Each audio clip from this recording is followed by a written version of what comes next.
We have a resources page. We have an in-class exercise that we're grading, and we also have this turned in an assignment where students can turn work in.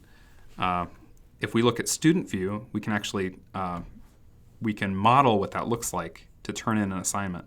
So if I click on that assignment now, I can submit an assignment. This is what students see on their side of things. So they need to find something that's a PDF or a doc or a docx. I'm just going to use this my materials list because it's a PDF, so that'll work. And then they're going to submit that assignment.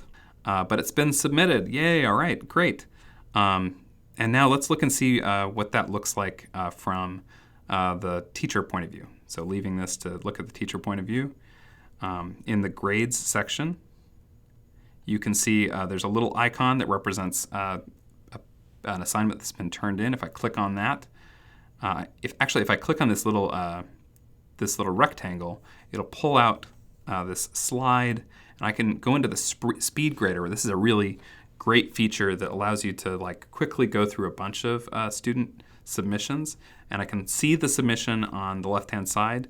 And for certain kinds of documents, like a PDF, I'm able to actually make sort of annotations directly to the PDF. I can leave notes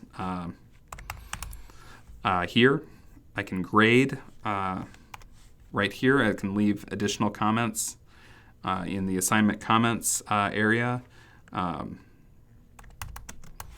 And I can even leave audio or video comments here. And then if I can advance through multiple students by clicking on these arrows really quickly. And if we're going to bounce back to look at what the student sees then in the student view. In student view, they're going to see that something's been graded in the grades. So they go to the same grades area, but for them, the view is quite different.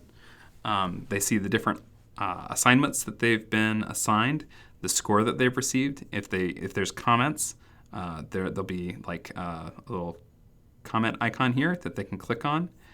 They see those comments there. They can also click into the assignment, and from here they can view their feedback. They can see those annotations right there. Oh, some people may be wondering, okay, I want to just create some columns in the gradebook. How do I do that? Well, the way that you create new columns is not from the grades section, from the gradebook. You actually want to create an assignment, because anything that's graded in Canvas is an assignment.